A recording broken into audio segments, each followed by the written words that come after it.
The world was old, but the morning was new.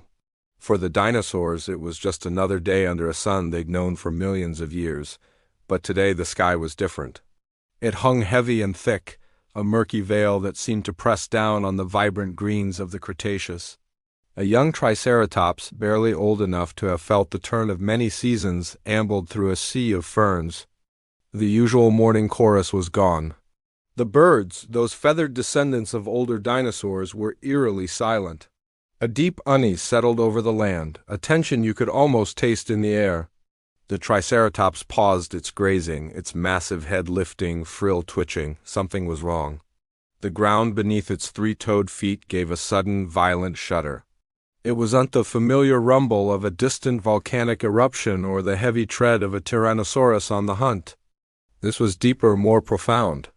A second tremor followed, a jarring pulse that felt like the planet's own heartbeat faltering. The Triceratops let out a low, nervous bellow, a sound that was swallowed by the strange quiet. Other herbivores in the distance stopped their feeding, their heads raised in unison, scanning the horizon for a danger they couldn't see but could feel in their very bones. The air itself seemed to hold its breath. Thousands of miles away, across the vast, warm ocean, an unimaginable event had already occurred. A point of light, more brilliant and terrifying than 1,000 suns, had seared the sky.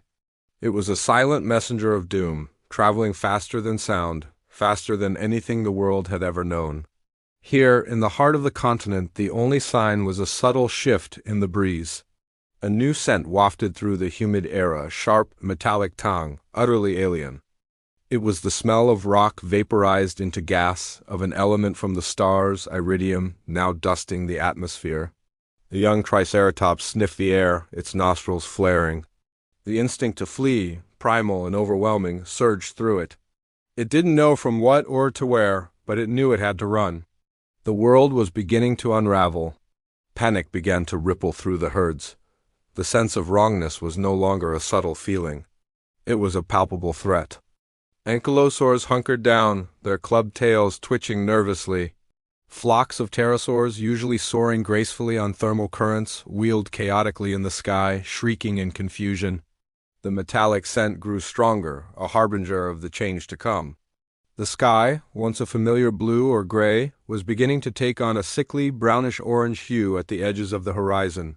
It was a color no living creature on Earth had ever witnessed. The sun, their life-giving star, seemed to dim, as if a great shadow was being cast from an impossible height. And then the sound arrived. It wasn't a roar or a crash. It was a concussion, a wave of pressure that slammed into the world. It flattened forests of giant conifers as if they were blades of grass. The pressure wave ripped through the herds, a physical blow that sent creatures tumbling. The young Triceratops was knocked from its feet, its heavy body rolling in the dirt. Dazed and disoriented, it struggled to rise, its ears ringing with a sound that had no source and no end. The sky was no longer just a strange color. It was a canvas of chaos. Dark clouds, unlike any storm clouds, were boiling upwards, roiling with an unnatural energy. What followed was a rain of fire. Tiny glass beads, formed from molten rock blasted into the upper atmosphere, began to fall. They weren't like rain or hail. They were superheated spherules that ignited the dry foliage on contact. Fires erupted spontaneously across the landscape. The fern meadows, the cycad groves, the towering forests, everything began to burn. The air, already thick with the metallic scent, now filled with acrid smoke. The world was being consumed by a global firestorm. For the dinosaurs, there was nowhere to hide. The very air they breathed was turning to poison, the ground beneath them to ash. The young Triceratops, caught between the suffocating smoke and the advancing walls of flame, ran blindly. Its primeval instincts were useless against a threat that came from the sky itself. As the fires raged, the sky grew darker still. The sun vanished completely, blotted out by a thick blanket of soot and ash that was now encircling the globe. Day turned into an endless, terrifying night. A profound cold began to set in, a long winter descending in a matter of hours.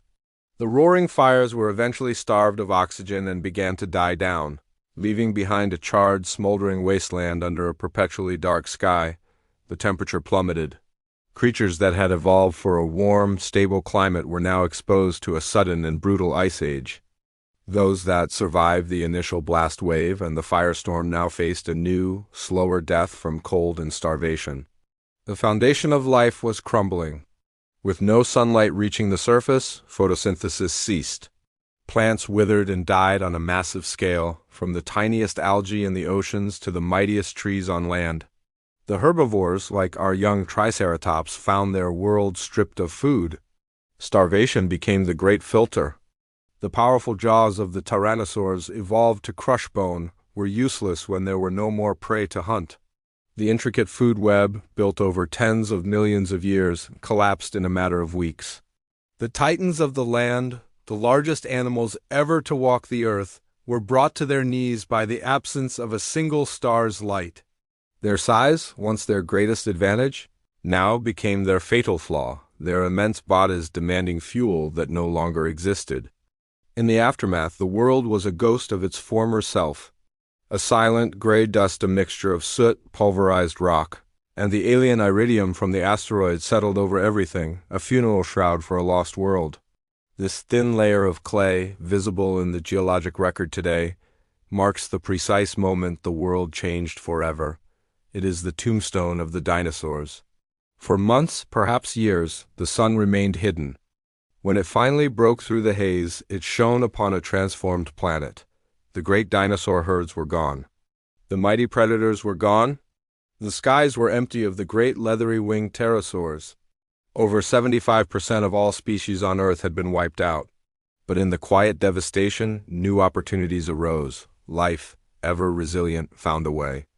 In the shadows of the fallen giants, small, furry creatures had survived. Mammals, who had lived for millions of years in fear of the dinosaurs, had weathered the storm. Their small size meant they needed less food. Many were burrowers, able to escape the worst of the fire and cold. Their warm blood gave them an edge in the freezing darkness. As the planet slowly began to heal and new plants took root, these survivors emerged from the shadows. The age of reptiles had ended in fire and darkness, and from its ashes, the age of mammals was about to begin. The sky that brought about the end for the dinosaurs was the very same sky that cleared the way for us. It was a catastrophic ending, but also a spectacular new beginning.